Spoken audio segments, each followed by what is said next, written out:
Divino Mestre Jesus, nós agradecemos por esta oportunidade que nos tem permitido realizar esse estudo de forma remota, aproveitando os recursos da tecnologia, potencializando o nosso progresso intelecto-moral, buscando a elevação de pensamentos e sentimentos, buscando a interiorização desses ensinamentos, buscando colaborar contigo na obra da transformação individual e coletiva, para que o mundo avance, se torne aquele mundo feliz a que todos aspiramos.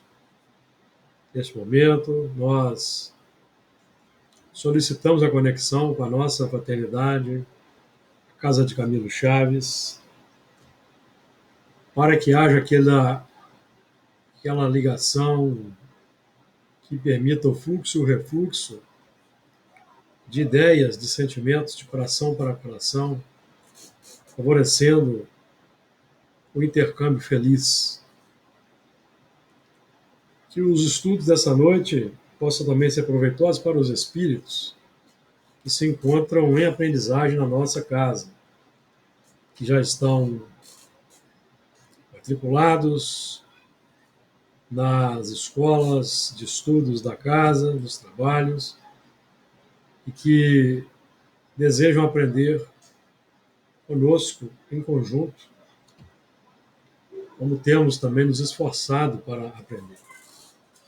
As tuas vibrações de paz, de compaixão, de misericórdia, nos envolvam hoje e sempre. Muito bem, nós estamos estudando neste dia o Livro dos Espíritos, na segunda parte, capítulo 1 dos Espíritos, partindo da questão 116, que traz o seguinte para nós: haverá espíritos que se conservem eternamente nas ordens inferiores? Não. Todos se tornarão perfeitos, mudam de ordem, mas demoradamente. Porquanto, como já doutra vez dissemos, um Pai justo e misericordioso não pode banir seus filhos para sempre. Pretenderias que Deus, tão grande, tão bom, tão justo, fosse pior do que vós mesmos? Então, nós aqui vamos comentando uma por uma, para não perdermos o raciocínio. Então, o progresso ele é uma lei universal. O progresso é um determinismo. É um determinismo divino, mas que tem como característica atuar de dentro para fora de cada um de nós. Aí é que está a eficiência da lei. Então, esse determinismo, nós vamos estudar, por exemplo, na questão 779, é a força para progredir, que nós aurimos de dentro de nós mesmos, porque é um desejo inato, é uma propensão inata, que está alicerçada na busca pela felicidade. A busca pela felicidade, então, que é aquele movimento instintivo desde as faixas do princípio inteligente, é que vai impulsionando-nos para o progresso, para adiante. De fora para dentro, o que nos beneficia é o sistema das vidas sucessivas, a reencarnação, os corpos materiais, que a misericórdia divina proporciona. Mas aí, mesmo aí, existe uma lei natural em ação. Porque a reencarnação ela se efetua em bases naturais e automáticas. E aquelas encarnações planejadas representam o acréscimo da misericórdia para espíritos que se arrependeram dos caminhos equivocados e estão buscando a regeneração. Então aí eles podem participar do planejamento da reencarnação. Então é uma lei natural automática que nos impulsiona de dentro para fora. Então é um movimento interno, a busca pelo melhor, a busca pela felicidade, que vai se expressar desde lá das faixas iniciais do princípio inteligente. Então, por exemplo, no vegetal, nós podemos trabalhar essa busca pelo melhor como aquele movimento instintivo do vegetal em buscar a luz e sintetizar essa luz. Então, é uma busca natural, iniciando aí já os processos, mas esse processo já existe lá nas faixas do mineral do átomo. Busca. Nós vamos aprender com mais detalhes só no futuro. Por enquanto, não temos condições de estudar a lei de evolução, nesse nível aí do vegetal, do mineral, do reino atômico. Mas aí no reino vegetal, a busca pela luz. Aí nos reinos mais básicos, por exemplo, dos unicelulares, por exemplo, vírus, bactérias. E a bactéria, por exemplo, já busca também o melhor para si ali no. Ela vai lavrar os minerais, que é a linguagem que André Luiz utiliza no livro Evolução em Dois Mundos. As bactérias ali, vírus e bactéria, nós estamos falando aí de transição do mineral, do átomo, para o vegetal. Vírus, ciência não sabe o que é o vírus, não sabe o que é o vírus. Então, o vírus é estudado numa categoria à parte. E a bactéria já é o primeiro organismo do reino vegetal. A bactéria já é o primeiro organismo do reino vegetal.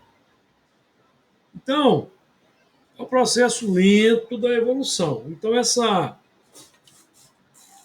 é um impulso natural. Impulso natural que, obviamente, é supervisionado pelos técnicos. Quem são os técnicos? São os espíritos que operam em nome de Deus na faixa da cocriação. Aí nós vamos lembrar dos co-criadores em plano maior, Jesus, os Messias, os co-criadores em plano menor, que somos todos que trabalhamos aí nas diversas faixas da, da evolução. Tá claro aí, amigos? Alguém quer trazer algum comentário, acrescentar alguma coisa? Só abrir o som e colaborar aí com o assunto, tá bom?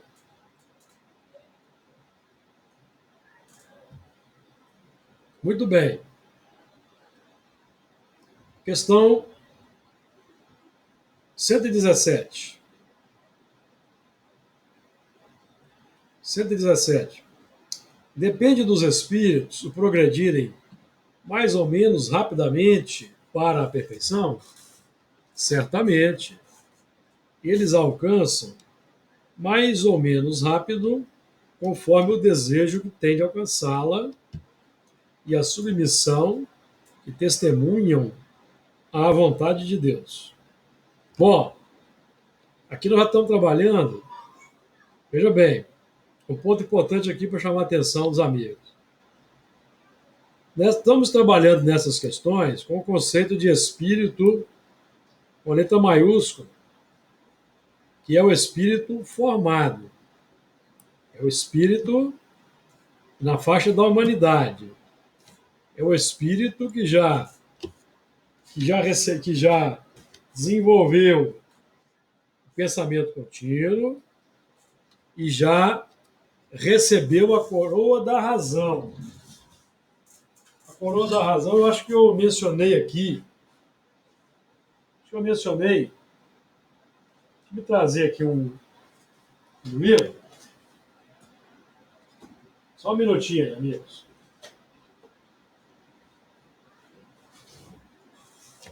Eu acho que eu mencionei na outra reunião, aqui no livro Ação e Reação, tem um ponto interessante aqui que nos ajuda aqui no entendimento aqui. Ação e Reação, capítulo 7, conversação preciosa. E na minha edição aqui, que é de 1996, está na página 89. Então o mentor, que é se não me engano, é o Druso,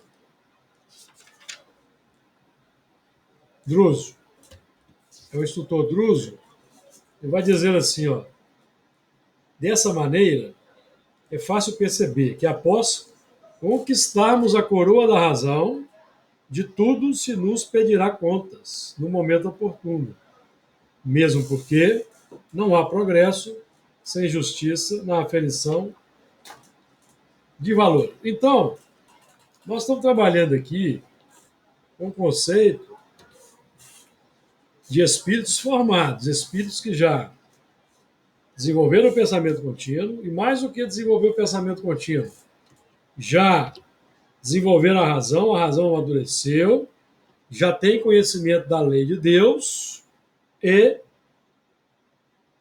tem, então, o livre-arbítrio de escolher entre o bem e o mal.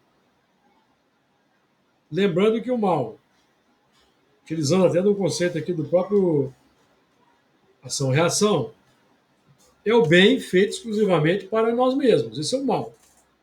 É o egoísmo crasso. O mal é o egoísmo crasso,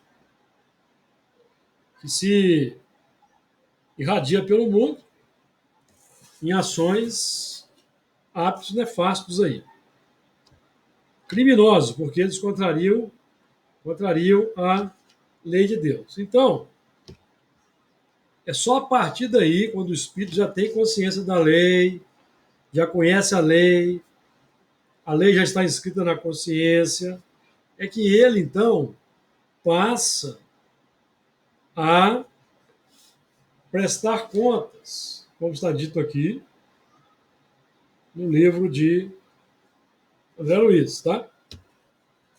Então, depende dos espíritos o progredirem mais ou menos rapidamente para a perfeição, certamente eles a alcançam mais ou menos rápido, conforme o desejo que têm de alcançá-la e a submissão que testemunham à vontade de Deus. Uma criança dócil não se instrui mais depressa do que outra recalcitrante, que nós temos aqui uma palavra forte, submissão. Os chamados espíritos fortes, livres pensadores, não gostam dessa palavra. Mas nós, amigos, estamos sempre submetidos a alguma coisa. É da lei. É um movimento natural. Nós poderemos estar submetidos aos mandamentos, quando nós já temos a consciência deles, e, por efeito da nossa vontade, do desejo,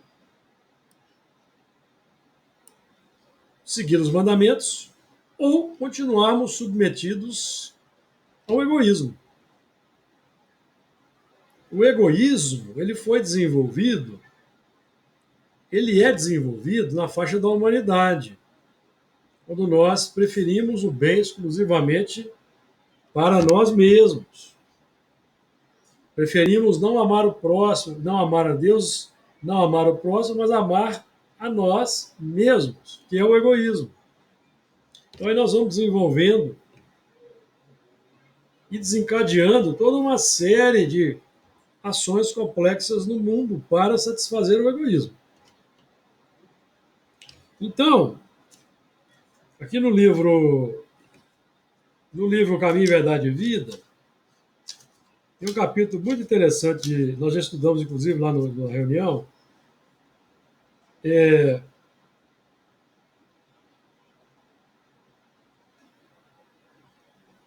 Educação no Lar. Vós fazeis o que também viste junto de vosso Pai. Então, nós sempre estamos submetidos a alguma coisa. Vejam bem, Emmanuel vai dizer assim, ó, só um espírito que haja compreendido a paternidade de Deus, acima de tudo, consegue escapar à lei pela qual os filhos sempre imitarão os pais, Qual é ainda o quando capítulo? estes, ainda quando estes sejam perversos. É o capítulo 12, Educação no Lar.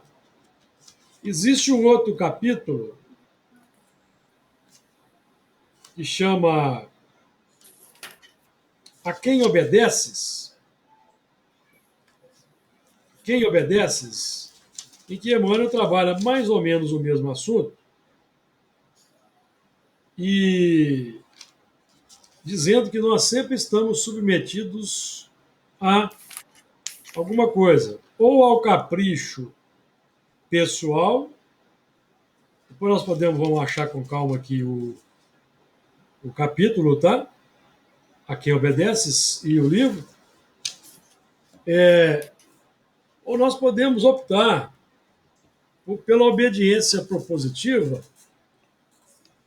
aos mandamentos e assim acelerarmos a evolução e o progresso. Porque se nós não quisermos, aquele espírito que não quer obedecer à lei de Deus de forma consciente e voluntária, acionando a sua vontade, ele vai ser conduzido naturalmente pela dor a sair desse desvio de rota, que é a escolha pelo amor incondicional a si mesmo. Porque aí, nesse caminho, não existe felicidade possível. Aquele que opta por amar a si mesmo exclusivamente, para todo sempre, vamos colocar assim, só como uma figura de impacto, ele vai invariavelmente ser reconduzido, ser chamado para o cumprimento da lei de Deus pela dor, que vai alcançar de forma natural.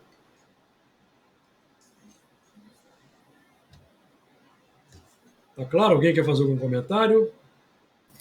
Ô, É isso. Júlio, esses espíritos aí que já são formados, né? Inclui-se também os selvagens, os semi-selvagens? Não, esses não, porque esses não têm conhecimento claro da lei. Ah, tá. Quando é que o espírito tem conhecimento claro da lei? Vou falando assim, de uma maneira reduzida didática, tá? Reduzida didática. Quando, por exemplo, ele se depara com os 10 mandamentos, concorda com os 10 mandamentos, acha aquilo extraordinário, acha interessante, então ele está com a razão amadurecida. Para daí para frente, já está preparado para daí para frente obedecer aqueles dispositivos. Porque se ele não obedecer, porque já é o momento dele progredir, avançar, ele vai desenvolver a partir daí o egoísmo. Ele vai permanecer no movimento do atendimento ao desejo, que é o egoísmo. Então ele vai crescer nessa direção. Vai inchar. conforme Paulo vai dizer. Na verdade, está no processo, né? Está no processo. Ele vai descobrir pela dor mais à frente que esse caminho é um caminho equivocado. Não sei se ficou claro aí para você aí. Então, Sim. é por isso que nos mundos, como a Terra, mundos de expiação e provas, nós vamos encontrar aquela heterogeneidade de que trata Santo Agostinho no Evangelho segundo o Espiritismo. Os espíritos mesclados, selvagens, semi-civilizados e mais adiantados. Para poderem, pelo contato social, progredirem mais depressa. Então todos lucram com esse movimento. O selvagem, o semi-civilizado e o mais adiantado. O mais adiantado, ele tem a oportunidade de trabalhar pela instrução e educação dos menos adiantados, do selvagem e do semi-civilizado. Então ele progride também progride mais. O mais adiantado, que se desviou do caminho, está arrependido, ele tem no contato com perversidade humana, que caracteriza os selvagens, os semi-civilizados, embora na faixa natural, amigos. É a perversidade natural. Então ele vai experimentar o atrito na pauta da lei de ação e reação com esses espíritos selvagens e semi-civilizados. Então ele vai pela dor e vai avançar. Agora, evidentemente, quando o mundo avança, sai da faixa de expiação e prova e adentra na faixa da regeneração, que os espíritos muito egoístas, os que se mantêm na faixa da perversidade ancestral, são retirados, não continuam mais nesse ambiente. Continuam os que têm condições de acompanhar pela evolução natural o progresso do globo. Porque vamos lembrar, quando Kardec fala dos espíritos em expiação na Terra, o que ele diz lá no Evangelho segundo o Espiritismo? O Santo Agostinho, melhor dizendo, que os espíritos em expiação são exóticos na Terra, eles vieram de outros orbes. Então, os espíritos em expiação são aqueles que menosprezaram a lei, não quiseram praticar a lei, não quiseram amar a Deus, amar o próximo. Então, eles vêm para o mundo primitivo. Vêm para o mundo primitivo. E quando eles chegam no mundo primitivo, começam aqui a reencarnar, o mundo então se torna um mundo de expiação para eles e provas para os que estão aqui evoluindo na faixa natural, que são os selvagens. Ficou de acordo? Está de acordo? Provas para esses selvagens avançarem e expiação para aqueles que estavam no mundo mais avançado, não quiseram amar o próximo. Então eles vão conviver com a brutalidade que eles continuam alimentando no coração. Eles vão conviver com o resultado exterior da brutalidade. Com os brutos naturais. Porque existe, amigos, existe uma brutalidade natural no reino animal. Existe. Vocês observarem, por exemplo, os chimpanzés, que tem uma comunhão genética conosco de 98% do DNA, eles formam verdadeiras gangues que atacam-se uns aos outros. Que é até chocante de vermos. Mas vamos lembrar que eles são hominídeos já, ali nas faixas iniciais da humanidade, que obviamente vai ser desenvolvido em outros mundos mais à frente, porque eles estão há muitos milhões, ou talvez 1 bilhão de anos, aquém da humanidade. Naquele momento em que eles vão conquistar o pensamento contínuo, mais à frente. Não sei se ficou claro aí, estou buscando aqui conjugar o assunto com obras da codificação, que elas têm um conjunto de informações extraordinário que nos ajuda a entender. E trazendo pontos aqui de André Luiz, que nos ajudam a aprofundar determinados pontos. Por isso que o estudo desse como o nosso é muito importante. Estudando assim, por exemplo, de forma intercalada, nós podemos conjugar e conjugando. Não sei se ficou claro. Alguém quer dizer mais alguma coisa aí, amigos? Eu quero, Júlio. Pode falar, Fernando. Rafa, todas em cima da pia. Pode falar, Fernando. Você disse que muitos não concordam com essa palavra de submissão, né?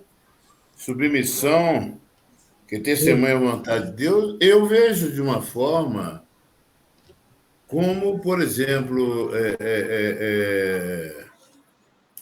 o Sermão da Montanha, o primeiro item, né, se relaciona com os bem-aventurados, os pobres de espírito. Eu acho que os pobres de espírito nós sabemos que são aqueles simples e humildes de coração. Sim. Então, essa submissão aqui, eu entendo, eu a traduzo como aqueles que são simples e humildes, né? E que aceitam a vontade de Deus. Sim. Sim, mas esse aí é um movimento propositivo quando a razão se abre pelo conhecimento da lei de Deus. Porque quem não avança para esse movimento consciente, voluntário, de obediência à lei de Deus que nos é revelada, vai permanecer submisso aos seus próprios instintos.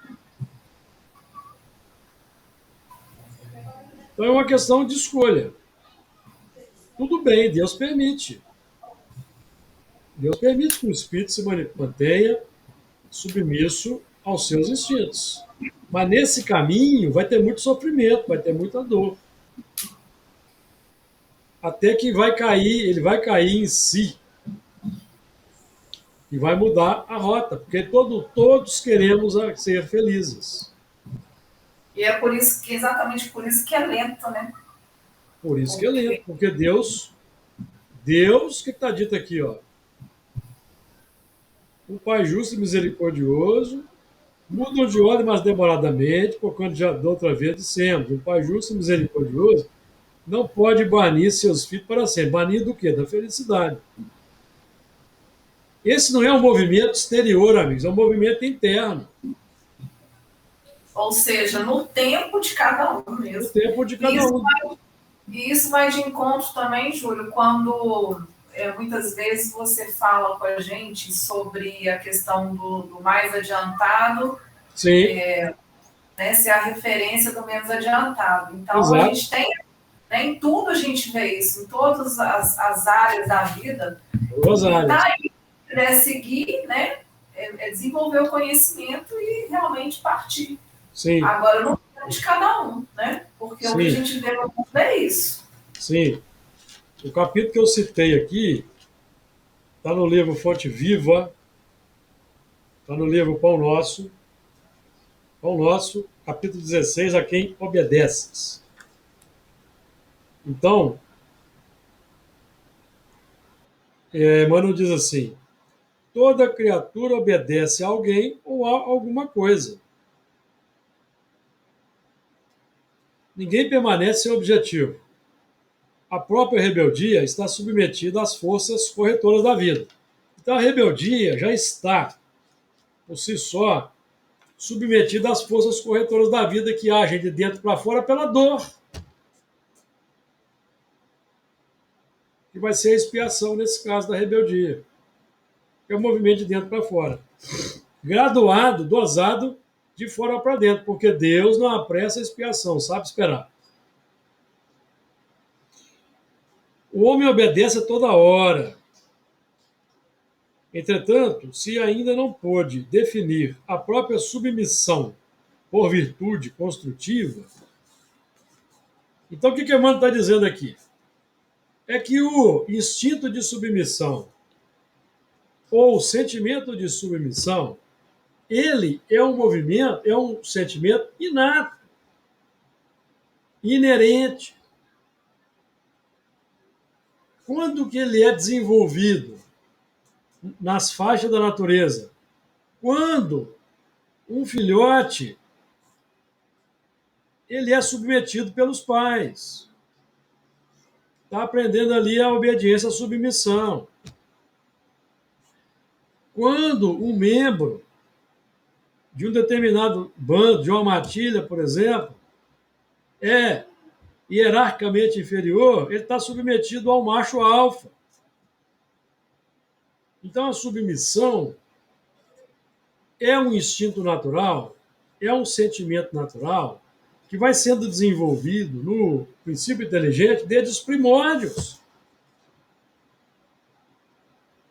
Então, Emmanuel está dizendo aqui, ó, entretanto, se ainda não pôde definir a própria submissão por virtude construtiva, que é quando nós assumimos as rédeas da submissão, utilizando o livre-arbítrio, e concordamos com os mandamentos. Concordamos que devemos domar as inclinações más. Então, nós estamos colocando o sentimento da submissão já desenvolvido para desenvolver a virtude da submissão. Então, Jesus, como contraposição aos 10 mandamentos, Jesus apresenta as bem-aventuranças, que é o espelho contrário dos 10 mandamentos, e que nós vamos trabalhar não mais na pauta do não fazer isso, não fazer aquilo, mas no segundo movimento de desenvolver as virtudes. Naturalmente, desenvolvendo virtudes, nós vamos desativar as paixões, desativar a desobediência, o egoísmo. Porque na base das paixões está o amor. Na base das virtudes está o amor. Qual é o movimento inerente ou característico?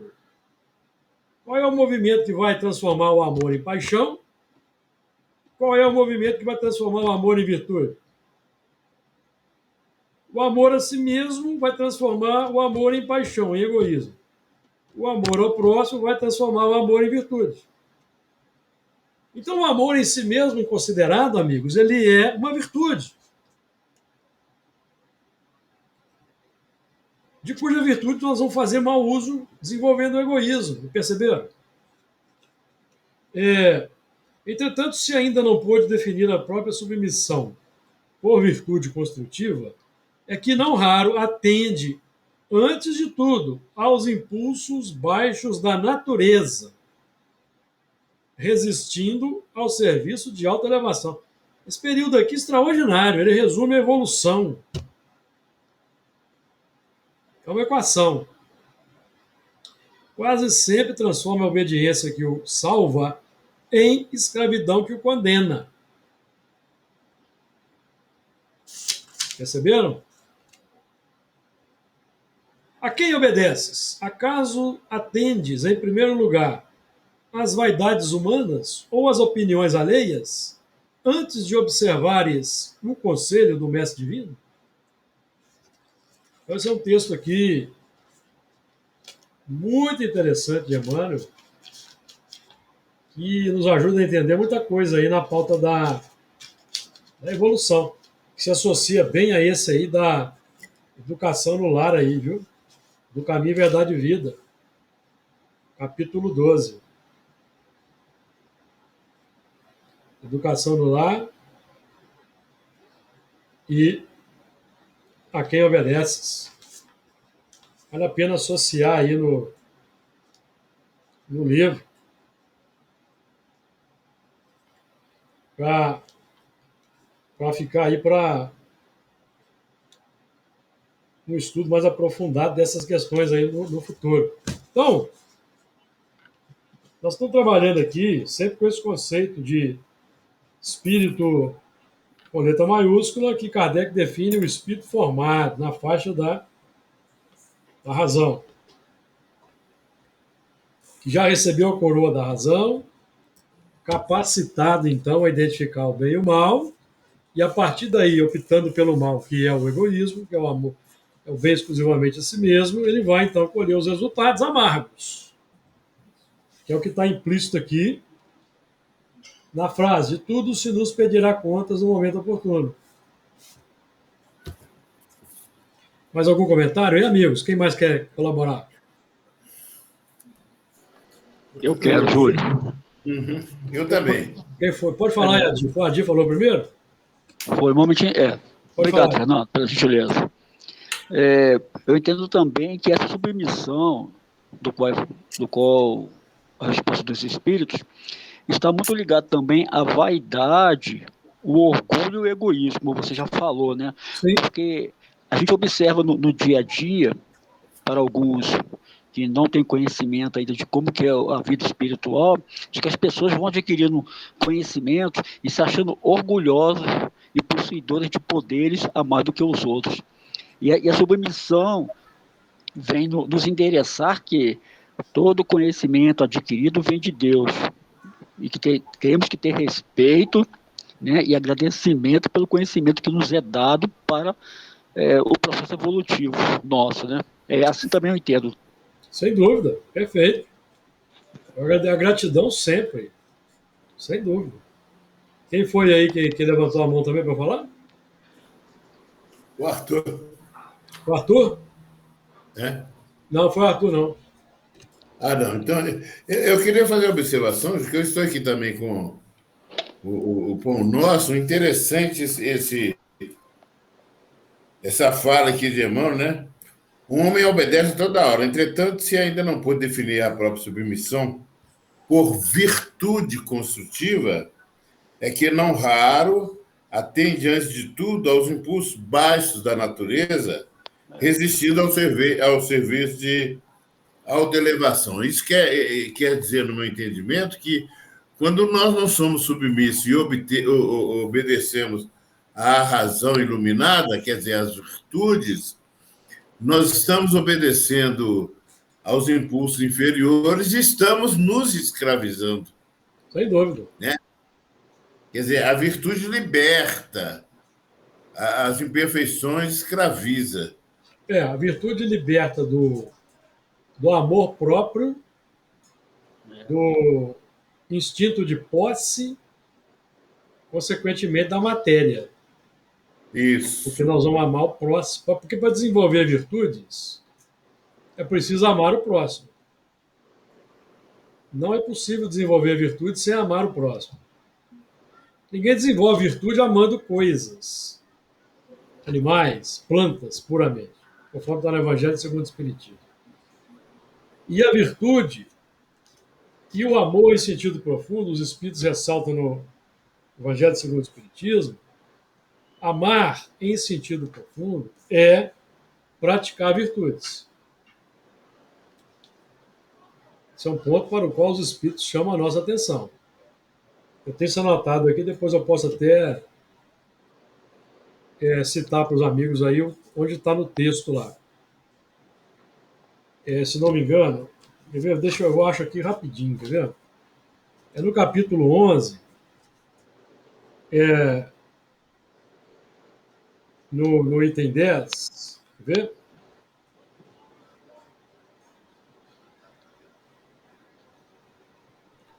Porque aqui, deixa eu ver se é no item 10 ou se é no item 4. Deixa eu ver se é no item 4. Não. Amar, no sentido profundo do termo, é o homem ser leal, probo, consciencioso, para fazer aos outros o que queira que estes lhes façam.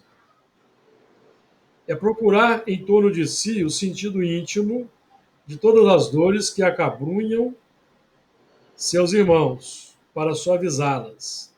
É considerar como sua a grande família humana, porque essa família todos a encontrareis dentro de certo período em mundos mais adiantados. Então, o que ele está dizendo aqui, de forma clara, que amar no sentido profundo significa sermos virtuosos, que é o ponto para o qual os espíritos sempre estão chamando a nossa atenção, que é o desenvolvimento das virtudes. Então, esse é ponto pacífico. Ponto pacífico. Então, procurar, como ele está dizendo aqui, ser leal, probo, consciencioso, buscar o sentido oculto das dores que acabrunham nossos irmãos é desenvolver virtudes. Empatia, por exemplo, compaixão, piedade, misericórdia, que são as virtudes que nós vamos desenvolver quando nós buscarmos, então, sondar qual é a dor que está acabrunhando aqueles que estão conosco, que muitas vezes nós, em função do egoísmo que nos caracteriza ainda, não vemos ou não queremos ver. Também é um movimento de defesa natural, instintivo, para que nós não, como se diz na gíria, procuremos chifre em cabeça de cavalo, por exemplo, pelo em ovo. Aquela tendência nossa de não querer problemas. Então, nós, às vezes, preferimos não fazer esses movimentos. Bom, então não é um movimento muito fácil o de submissão que testemunha a vontade de Deus. Vamos buscar aqui a conexão com o que nós estávamos dizendo aqui com relação aos selvagens, semi-civilizados, os mais adiantados. Vamos aqui nos situar lá no tempo da revelação que Moisés trouxe dos 10 mandamentos,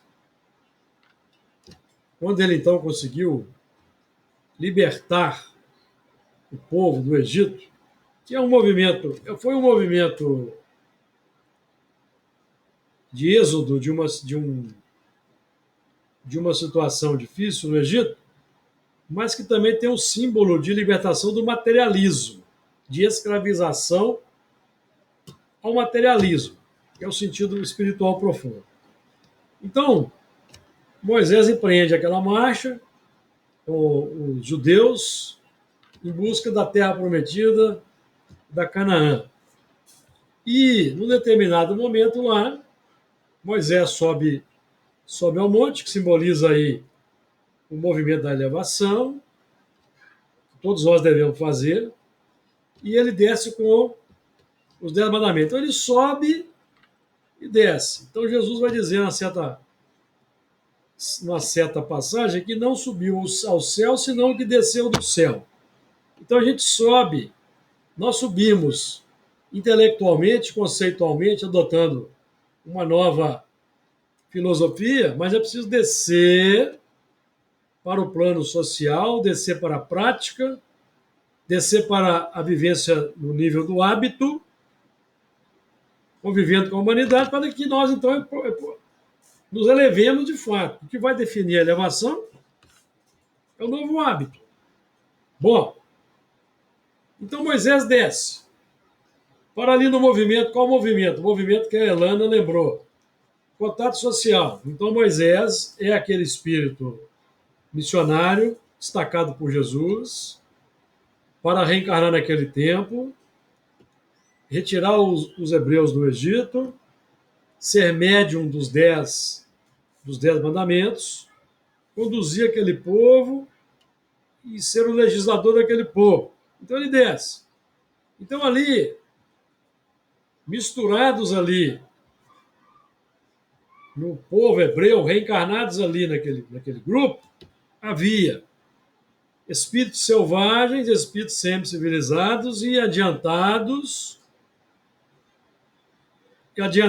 cristalizados.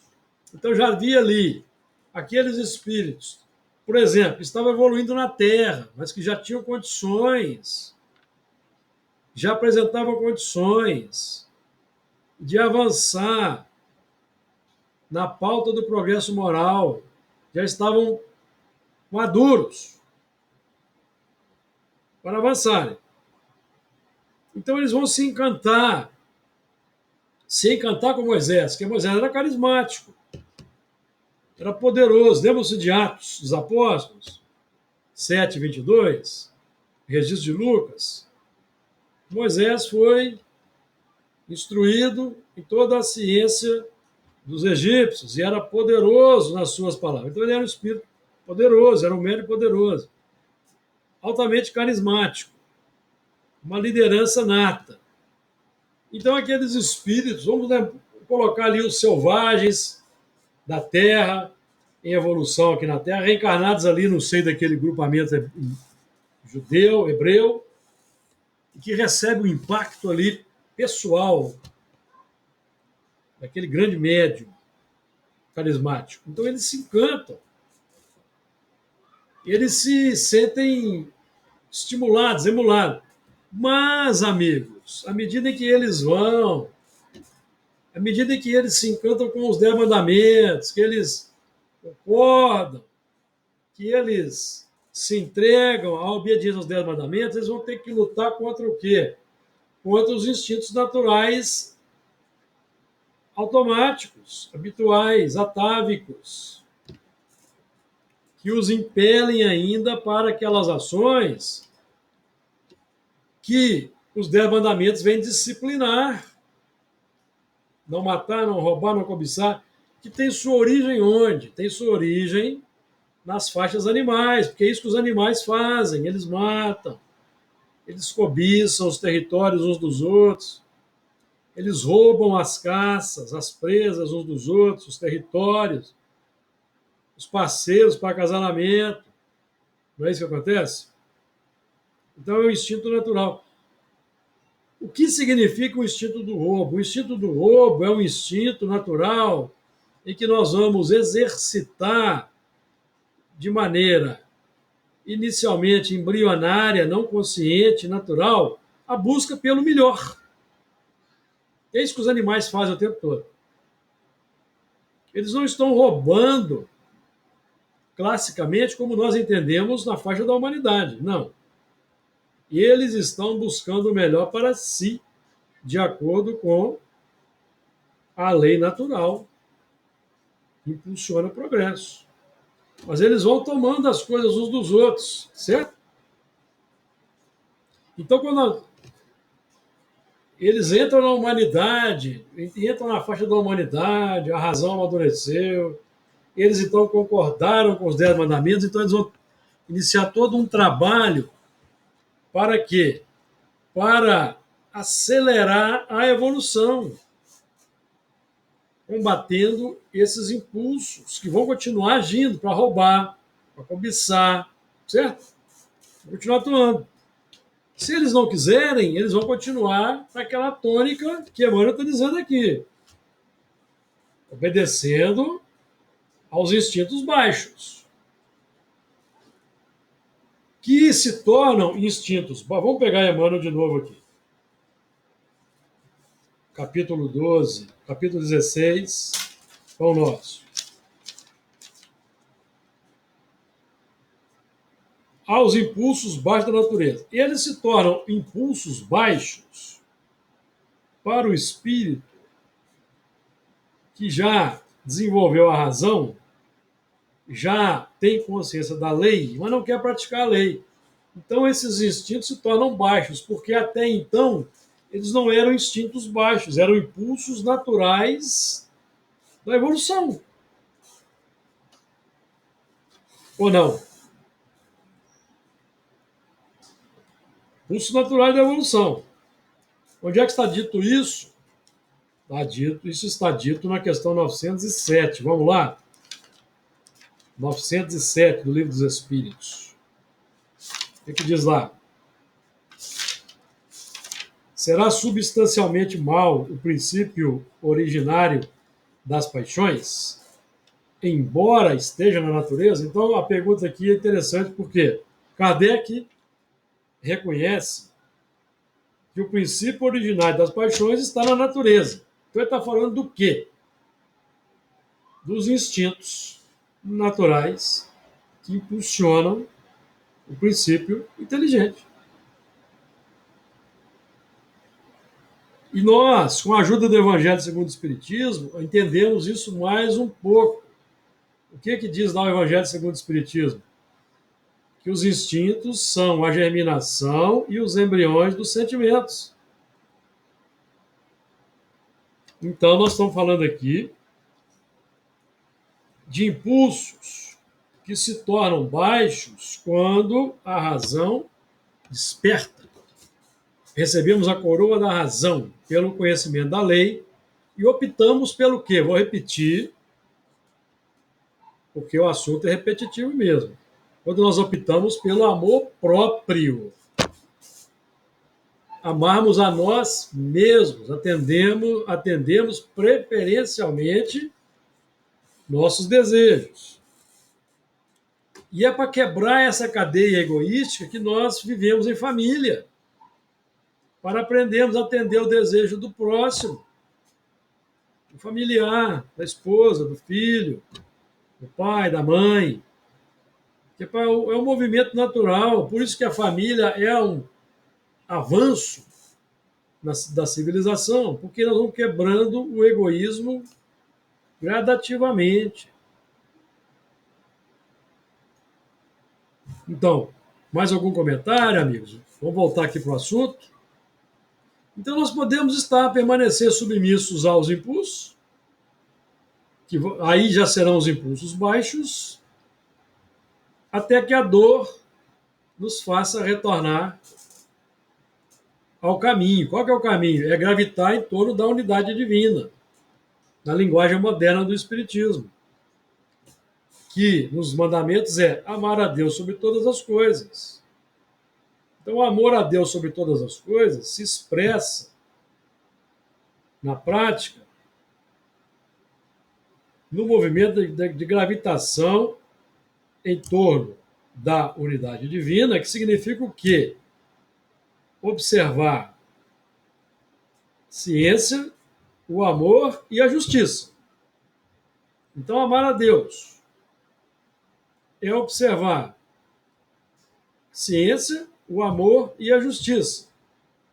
Observando a ciência, o amor e a justiça, nós vamos naturalmente no mundo executar a segunda premissa do resumo de Jesus, que ele define como sendo a mesma coisa, que é amar ao próximo como a si mesmo. Então Jesus coloca e define que o amor ao próximo como a nós mesmos é igual a amar a Deus acima de todas as coisas. Isso não é pouca coisa.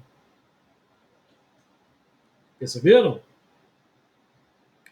Então, para Jesus, que é o tipo mais perfeito que Deus nos tem oferecido, para servir de modelo e guia, definiu que amar a Deus sobre todas as coisas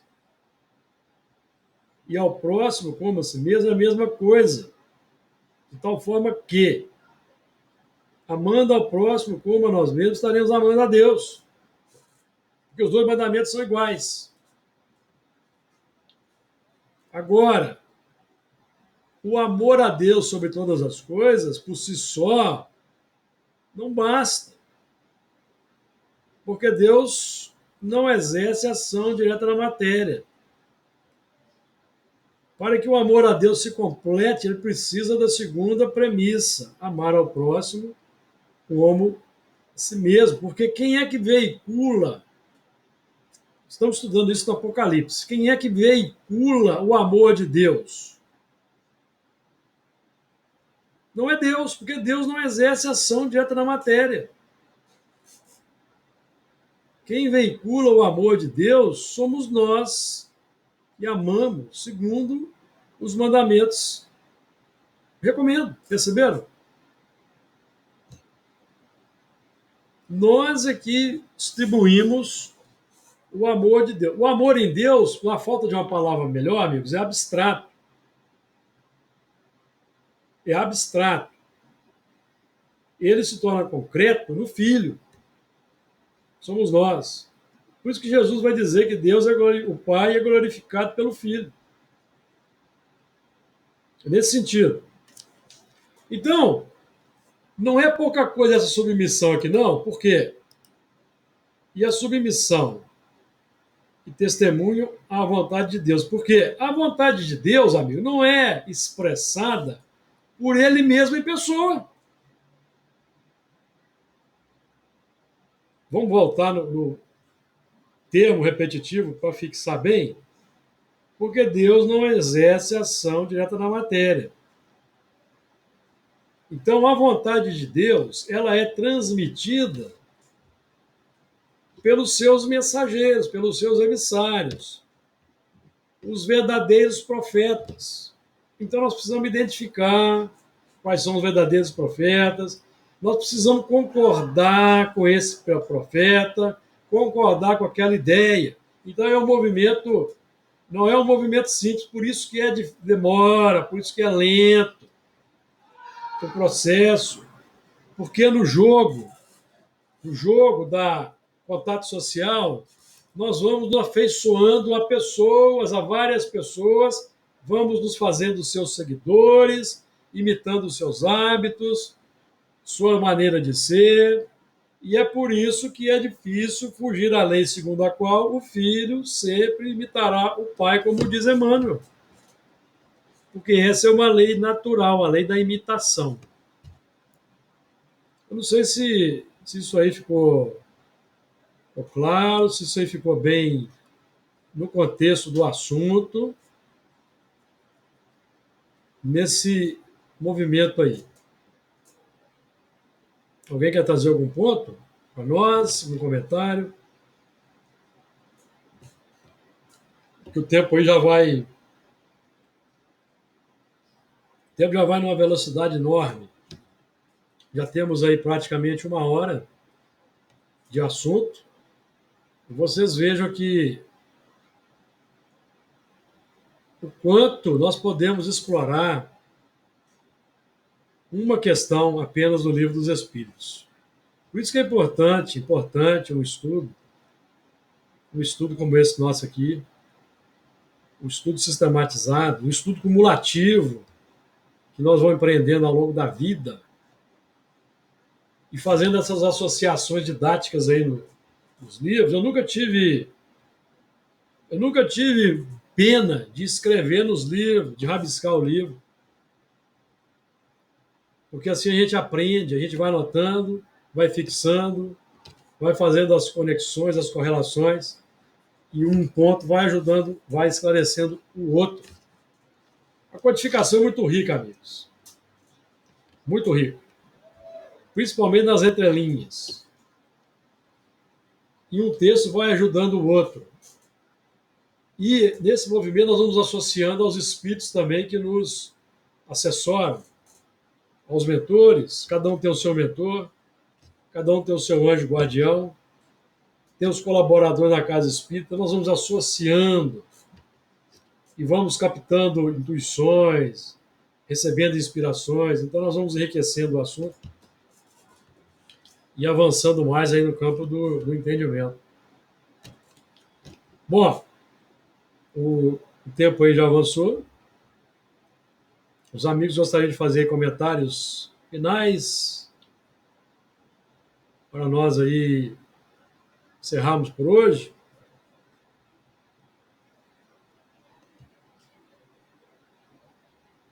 Bom, ninguém manifestou. Então, como eu sempre faço a prece inicial, eu sempre deixo a prece de encerramento para um de vocês aí. O último foi o Fernando, certo, Fernando? Exato. Nós vamos voltar, então, na ordem alfabética para o Adir, então. Viu, Adir? Você foi voluntariamente escolhido aí. Mas o Luiz ele deu golpe hoje, porque era para ser o Luiz. O Luiz pulou fora aí, certo? Eu Acho que percebi ele, que o Luiz estava acho que ele percebeu que ia fazer a prece hoje, mas hoje só é. Nós pegamos ele na curva semana que vem, pode deixar. Vai lá, Di. Vamos lá? Tá todo mundo me ouvindo, né? Sim. Tá. Nosso Senhor Jesus Cristo, mestre e amigo de todas as horas, os nossos mentores espirituais, os mentores e espíritos trabalhadores da Seara de Jesus e da Fraternidade Espírita Camilo Chaves, agradecemos a oportunidade desta noite, do estudo, do aprendizado, que possamos, Senhor, com todo o conteúdo de hoje, sermos pessoas diferentes, reformarmos intimamente, temos boa vontade para conosco e para com o nosso próximo, e paciência para com os acontecimentos do dia a dia, e que o Evangelho, Senhor, nos fortaleça sempre na caminhada, crendo sempre em Ti, Senhor, que é o nosso amparo, a nossa luz, o nosso guia, e que Deus esteja com todos nós, para todos sempre, que assim seja. Se seja. Sim. Muito bem.